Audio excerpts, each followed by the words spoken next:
En Crónica Animal intentaremos descubrir en qué consiste la domesticación. ¿Es posible civilizar a un animal? ¿Y nosotros qué clase de animales somos? ¿Domésticos, civilizados o salvajes?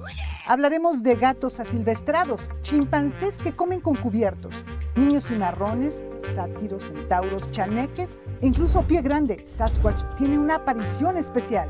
Todo en 3 casos que te volarán la cabeza. Salvaje versus domesticado.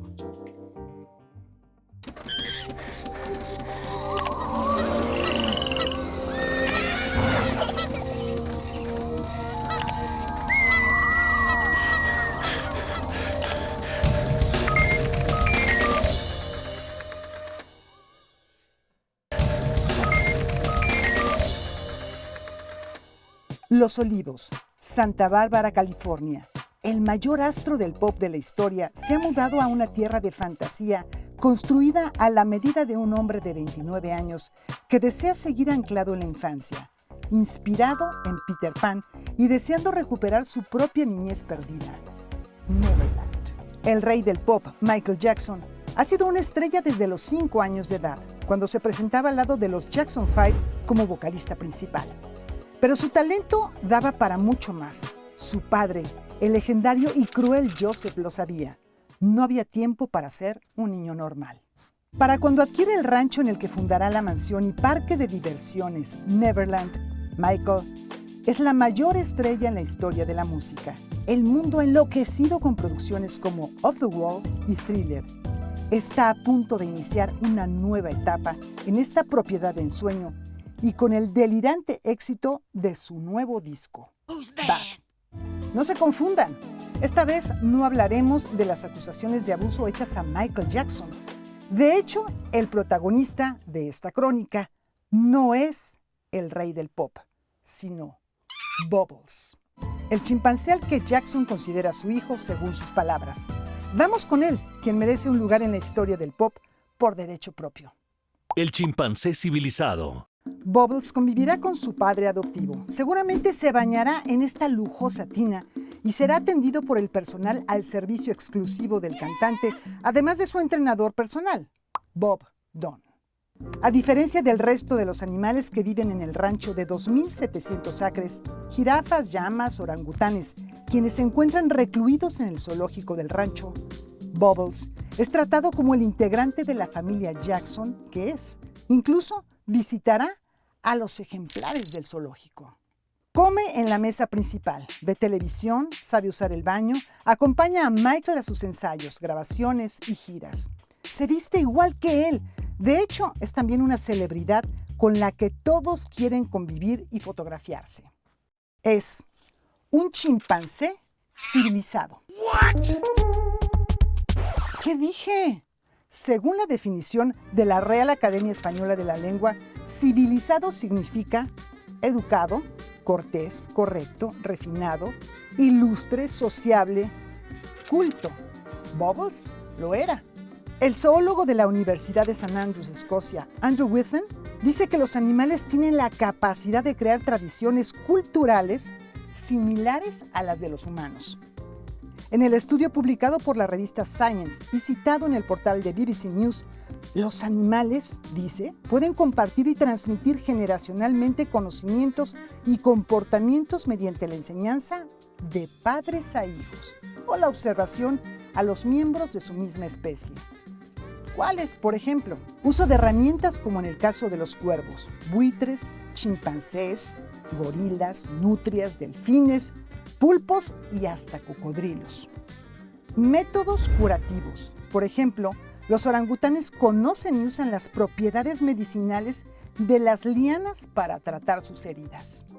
Técnicas de caza complejas. Cacería en grupo, como vimos en un capítulo anterior de Crónica Animal sobre los halcones de Harris. Lenguaje. Es conocida la sofisticación de las comunicaciones entre orcas y delfines o aves como los mirlos. Rituales funerarios como los de los elefantes. Y todo eso lo comparten y aprenden en su grupo social. ¿No es eso cultura?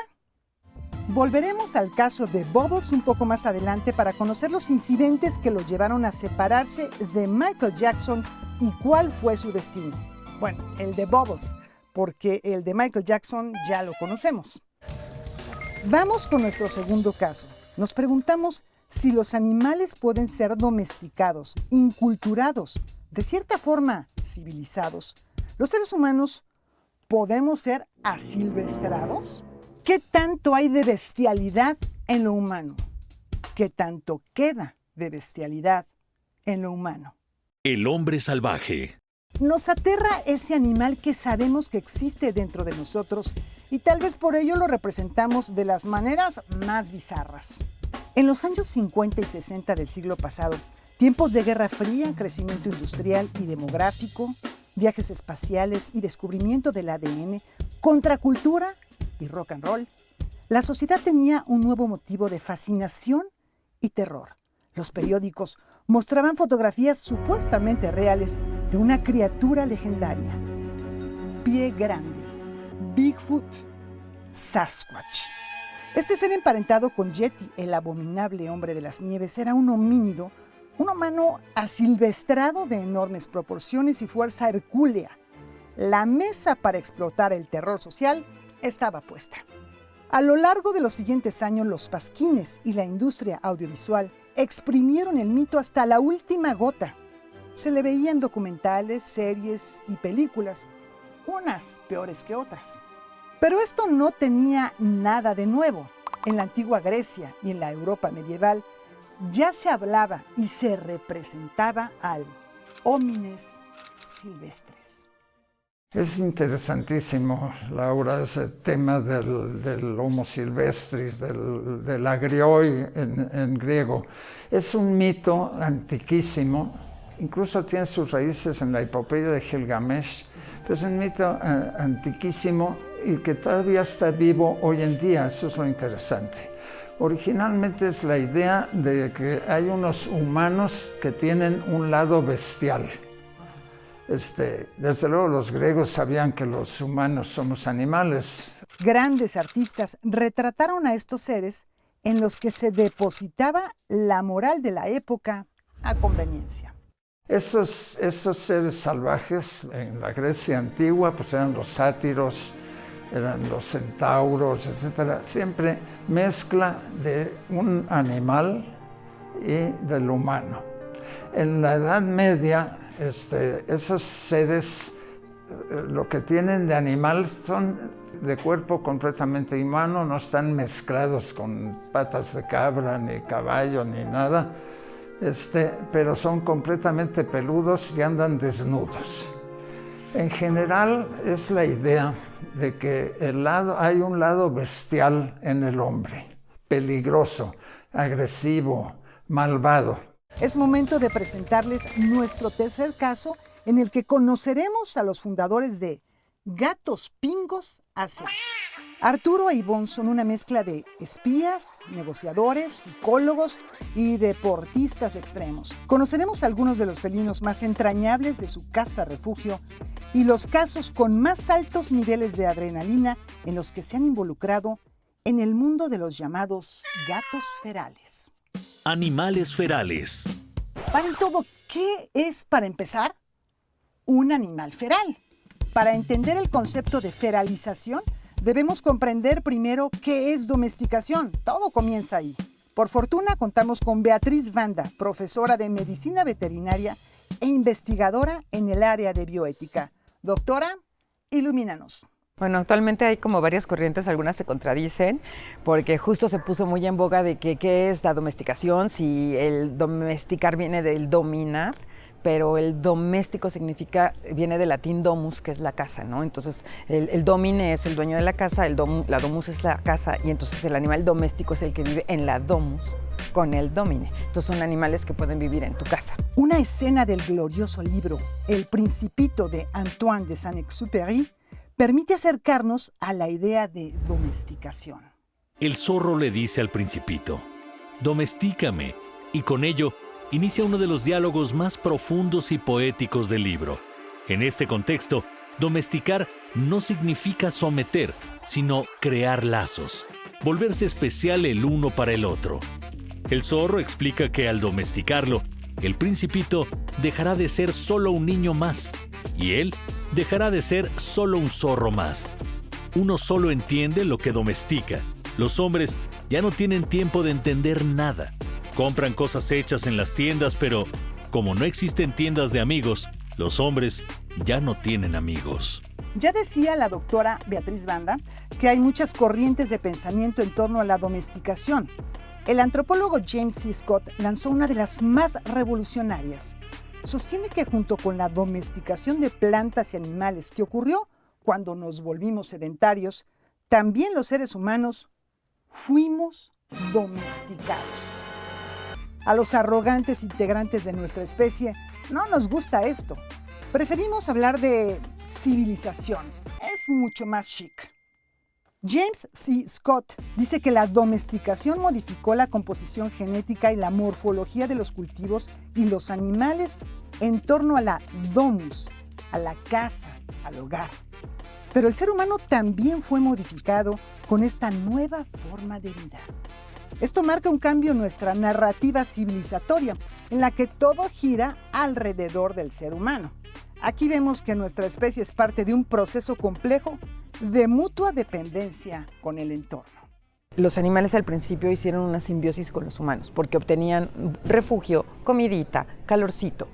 Y los humanos empezaron a obtener leche de las borregas, lana, ya después empezaron a comérselas. De los perros obtenían compañía, los ayudaban en la cacería, les cuidaban la casa y era simbiosis y pues hoy es una relación que muchas veces es de dominio o de esclavitud, ¿no?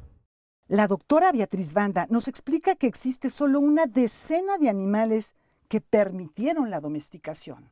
En realidad podemos decir que los que son domésticos es porque ellos aceptaron quedarse a vivir con nosotros. Pero eso ya terminó, yo creo que ¿cuántas especies domésticas habrá? Pues 9, no sé, o sea, hay muy poquitas especies domésticas y han intentado domesticar otras y no lo logran, porque en cuanto tienen un espacio de libertad, se van y no vuelven a buscar al humano. Algunos de los animales domesticados son los llamados de granja o de trabajo y aquellos que conocemos como de compañía. ¿Se dan cuenta que todos los términos que usamos siempre son favorecedores al ser humano? En serio, somos arrogantes. Bueno, los animales domésticos dicen que ya no podrían vivir sin nosotros. Pues no, porque hemos además modificado sus cuerpos. Razas de perros que no podrían sobrevivir solitos, vacas que son demasiado pesadas, gallinas que no pueden volar. Entonces te dicen, ay, no, es que ya sin nosotros no podrían vivir. Bueno, porque nosotros ya modificamos sus cuerpos con la tecnología. ¿Y qué pasa si animales de estas especies, pensemos en los animales de compañía, perros o gatos, por alguna razón se encuentran en la calle o incluso en sitios lejos de la presencia humana? El problema es de estos que me dices asilvestrados, que son los que se van de nuestra casa o la gente los echa y los van a algunas zonas como suburbanas en donde ellos establecen, pues en el caso de los perros, grupos o jaurías, que es como los perros se organizan, los perros viven en jauría. El perro que vive en tu casa pues vive en una jauría humana, pero para él es una jauría, ¿no? Y todos los demás son pues, su grupo social. Entonces, este nombre de perros ferales a mí no me gusta porque es un peyorativo que usamos para tener permiso de matarlos. Los términos salvaje o feral, considera la experta, son un estigma. A mí no me gusta salvaje porque tiene la connotación de que como que es malo, ¿no?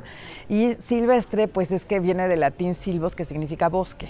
Entonces, pues son animales que están en la naturaleza, aunque no todos vienen del bosque, ¿verdad? Hay unos de los desiertos, otros de las selvas, etcétera. Dicho esto, si a lo largo de este programa escuchan la palabra feral o cimarrón o incluso salvaje, tomemos en cuenta que se trata de términos de uso común que tendremos que ir transformando en nuestro vocabulario. ¿Qué tal perros o gatos en situación de calle? Quienes tienen mucho que decir, pero sobre todo hacen mucho por los animales asilvestrados, en este caso los gatos, son Arturo e Ivonne. ¿Qué tienen que ver ellos con esta digresión sobre animales llamados ferales? Lo veremos en un instante y sobre todo conoceremos algunas de sus peripecias.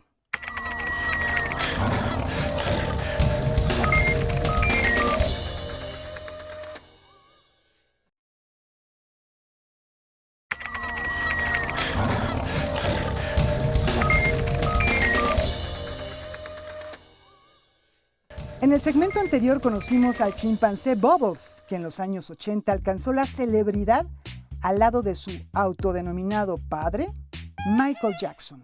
La forma en que llegó a la vida del músico es tema de debate. Bubbles nació en 1983 o quizá un poco antes en un laboratorio de experimentación en Austin, Texas. Hay países ya que está ya prohibido la experimentación con grandes simios, no así con otros primates como con los capuchinos, pero sí con los grandes simios. En España, por ejemplo, desde hace ya tiempo, sobre todo se hace porque como sus capacidades cognitivas y sobre todo con los chimpancés y con los bonobos, que son los más cercanos a nosotros, comparte con nosotros el 99,09% de los genes totales. O sea, fijaros hasta qué punto de que la sangre de un chimpancé y la sangre nuestra no la podemos compartir. No se sabe con certeza cómo llegó a manos de Michael Jackson, quizá por medio de Bob Dunn, entrenador de animales. El caso es que siendo bebé, inició el proceso de apego, el de Bubbles y el de Michael.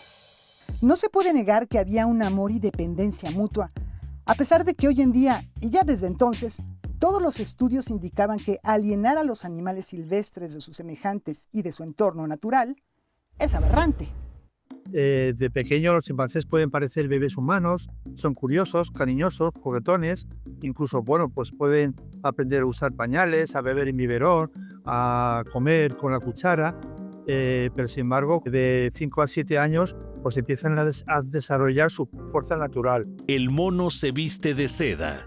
En 1987, Jackson se preparaba para su gira del álbum Bad. No dejaría a Bubbles en Neverland. Uno de los destinos era Japón. Al país del sol naciente llegó Michael con Bubbles, quien se apersonó, si podemos decir eso de un chimpancé, en la conferencia de prensa de Tokio, generando una lluvia de flashes. En esa época, el astro y su mascota vestían igual. Bubbles no tuvo la oportunidad de ser criado por su madre. Lo único que conocía era la sociedad humana y una muy peculiar desde que fue adoptado por Jackson. Aquí lo vemos apareciendo en videos musicales. Se intentó enseñarle a ejecutar el moonwalk, pasito de baile que inmortalizó Jackson. All right.